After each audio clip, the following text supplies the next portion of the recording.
আচ্ছা ম্যাডাম, গাড়িটা পার্ক করে আসতেছি। তারপর ম্যাডাম ভিতরে চলে গেলেন। আমি গাড়িটা পার্ক করে ম্যাডামের কাছে যাচ্ছি। জনি, জনি, হ্যাঁ আঙ্কেল, বলেন। যেটা দিয়েছি সেটা কিন্তু দিয়ে আসবে, কেমন? আচ্ছা আঙ্কেল। তারপর আমি বর্ষা ম্যাডামের রুমে যাই। গিয়ে দেখি ম্যাডাম বিছানায় শুয়ে আছে। আমি ভিতরে গিয়ে, জি ম্যাম বলেন, কি জন্য ডাকলেন? বর্ষা ম্যাডাম উঠলেন আর আমার কাছে আসলেন। এসেই থাপ্পড় মারলেন। এই ছোট লোক, তুই আমার রুমে আসলি, আমার কি অনুমতি নিয়েছিলি? না মানে ম্যাডাম। কুত্তা, এরপর থেকে আমার রুমে ঢুকতে গেলে অনুমতি নিবি। আচ্ছা ম্যাডাম। যা, আমার জন্য খাবার নিয়ে আয়। আচ্ছা ম্যাডাম। তারপর আমি বাইরে আসি। বুঝি না বর্ষা ম্যাডাম কেন আমার সাথে এরকম করে। আমাকে দেখতেই পারে না, কি জন্য দেখতে পারে না বুঝি না। আমার গালটা অনেক ব্যথা করতেছে। প্রতিদিন যেভাবে ম্যাডামের হাতে চড় খাই, তারপর রান্নাঘরে গিয়ে বুয়াকে বলি ম্যাডামের খাবারটা দেন। বুয়া খাবারটা দেয়। আমি সেটা নিয়ে বর্ষা ম্যাডামের রুমে চলে যাই। গিয়ে বলি, আসবো? আয়। তারপর ভিতরে যাই আর তাকে খাবার দেই। তারপর আমি বাইরে আসি, এসে দরজার পাশে দাঁড়িয়ে থাকি। কয়েক মিনিট পর আমাকে ডাকে। আমি যাই। ভিতরে যাওয়া মাত্র খাবারের প্লেট ভর্তি খাবার আমার দিকে ছুরি মারে। এই কুত্তা, কি রান্না করছে যে খাবারে কোনো স্বাদ নেই? ভালো খাবার আনতে পারিস না? না মানে আমি তো রান্না করি নাই। কুত্তা, যা আমার জন্য হোটেল থেকে খাবার নিয়ে আয়।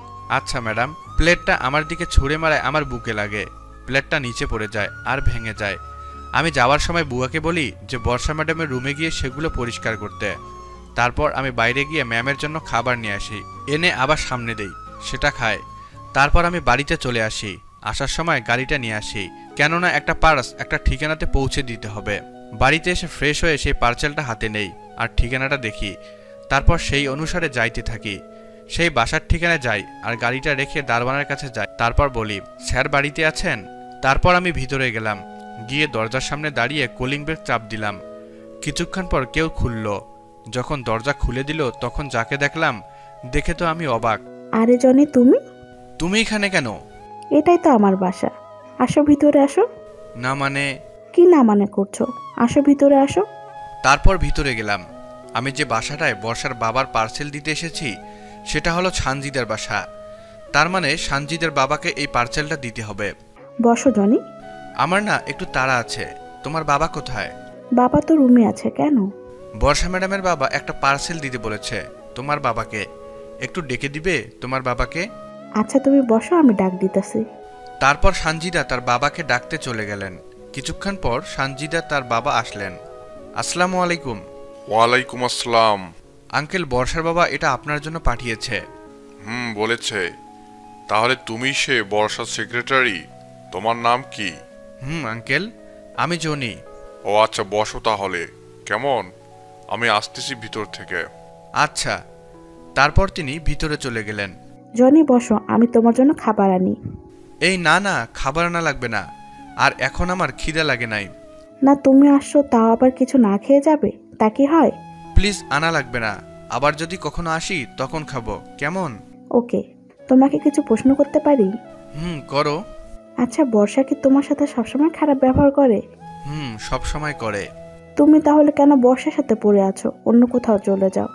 আমি তো যেতে পারবো না, কেননা আমার মায়ের চিকিৎসার টাকা বর্ষার বাবা দিয়েছে। আমি যখন বর্ষার বাবার কাছে যাই তখন বর্ষার বাবা টাকা দিতে রাজি, কিন্তু তার মেয়ের পাশে থাকা লাগবে। আর এও বলেছে যে মেয়েটা অনেক রাগী, কিন্তু এতটা রাগী ভাবছিলাম না। কথায় কথায় শুধু আমাকে মারে। ও সরি, তোমার মা এখন কেমন আছে? ভালো আছে। জনি, তুমি না এই কার্ডটা বর্ষার বাবাকে দিবা, কেমন? আচ্ছা আঙ্কেল, আজ তাহলে আসি। আসি সঞ্জিদা। আচ্ছা, ভালো মতো যাবে। তারপর আমি বর্ষা ম্যাডামের বাসায় আসি। এসে সোজা আঙ্কেলের রুমে যাই। গিয়ে আঙ্কেলকে সেই কার্ডটা দেই। জনি, তোমাকে বর্ষা ডেকেছে, যাও গিয়ে দেখো কেন ডেকেছে। আচ্ছা আঙ্কেল। তারপর আমি বর্ষার রুমে যাই। আসবো ম্যাডাম? আমাকে দেখে কোনো কথা না বলে সোজা আমার কাছে আসলো। এই ছোট লোক, তোকে কখন ডেকেছি আর তুই এখন আসলি? না মানে ম্যাডাম, একটা কাজে গিয়েছিলাম। তোকে আমার পার্সোনালিটির জন্য রাখা হয়েছে, তোকে তো আর অন্য কোনো কাজের জন্য রাখা হয়নি। আমি যখনই ডাকবো তখনই জানি তোকে কাছে পাই। আর তুই গাড়ির ভিতর সানজিদার সাথে কি কথা বলছিলি? আর যদি কখনো দেখি সানজিদার সাথে কথা বলতে, তাহলে তোর কপালে খারাপই আছে। যা, গাড়ি বাহির কর। ওকে ম্যাম, কিন্তু এখন তো রাত, কই যাবেন? ছোট লোকের বাচ্চা, তোকে কি আমার তার জন্য জবাবদিহি করতে হবে? তোকে যা বলছি তাই কর। আমি বুঝি না কথায় কথায় কেন বর্ষা আমাকে এতটা মারে। ছানজিদা কত ভালো একটা মেয়ে, আর বর্ষা কিরকম। আমি গিয়ে গাড়িটা বাহির করলাম। তারপর গাড়িতে ম্যাডামের জন্য ওয়েট করতেছি। কিছুক্ষণ পর ম্যাডাম আসলেন। এসে গাড়ির ভিতর বসলে আমি গাড়ি স্টার্ট করলাম।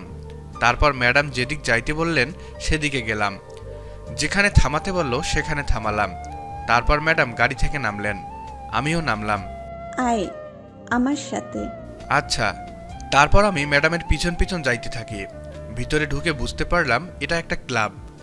ভালো করে চারিদিকে তাকিয়ে দেখি কত রকমের আলো জ্বলতেছে, জোরে মিউজিক বাজছে, আর অনেকে ছোট ছোট ড্রেস পরে নাচানাচি করতেছে, আর হাতে বিয়ার নিয়ে বিয়ার খাচ্ছে। বর্ষা ম্যাডাম এখানে আসলো কেন? না, যাই দেখি। তুই এখানে থাক, আমি ওপর থেকে আসতেছি। তারপর ম্যাডাম ওপরে গেলেন। কিছুক্ষণ পর আসলেন একটা ছোট্ট ড্রেস পরে। যারা এখানে ছোট ছোট ড্রেস পরে যেমন নাচানাচি করছে, বর্ষা ম্যাডামও তাদের মতো একটা ছোট্ট ড্রেস পরেছে, আর যেটা পরলে শরীরের প্রায় 100 ভাগের 90 ভাগই দেখা যায়। কিছুক্ষণ পরে দেখি একটা ছেলে আসলেন, বর্ষা ম্যাডামের কাছে গেলেন। ছেলেটা বর্ষা ম্যাডামকে জড়িয়ে ধরল, আর ম্যাডামও। হয়তো ম্যাডামের বয়ফ্রেন্ড এটা, তা না হলে কিভাবে জড়িয়ে ধরবে। তারপর তারা মিউজিকের সামনে যায়, গিয়ে নাচানাচি করে। আমি শুধু হা করে সেই সব দেখতেছি। সি সি, নোংরা কাজ করতেছে। এখানে যারা আছে তারা সবাই।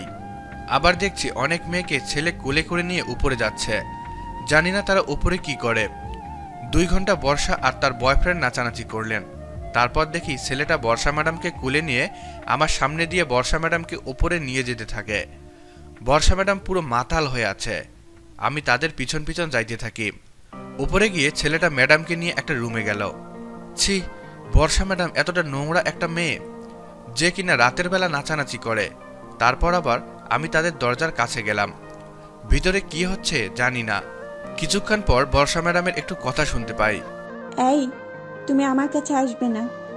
আমি তখন কি করি? যদি বর্ষা ম্যাডামের কিছু হয় তাহলে তো আমার দোষ হবে। আমি কোথায় ছিলাম? তখন আমি একটা জানালা দেখতে পাই। জানালা দিয়ে উকি দিয়ে দেখি যে বর্ষা ম্যাডামের সাথে ওই ছেলেটা জোর করতেছে। ম্যাডাম বাধা দিতেছে, কিন্তু ছেলেটা কোনো কথাই শুনছে না, আর জোর করে ম্যাডামের গায়ের কাপড় খুলতে থাকে। আমি তখন তাড়াতাড়ি দরজার কাছে যাই আর দরজায় আঘাত করি। তারপর দরজা খুলে যায়। ভিতরে গিয়ে দেখি ম্যাডামের সাথে অশ্লীল কাজ করতে যাচ্ছে ছেলেটা। তখন আমি গিয়ে ছেলেটাকে ধরে মারতে থাকি। ছেলেটা তখন সেখান থেকে চলে যায়। ম্যাডামের দিকে তাকিয়ে দেখি ম্যাডাম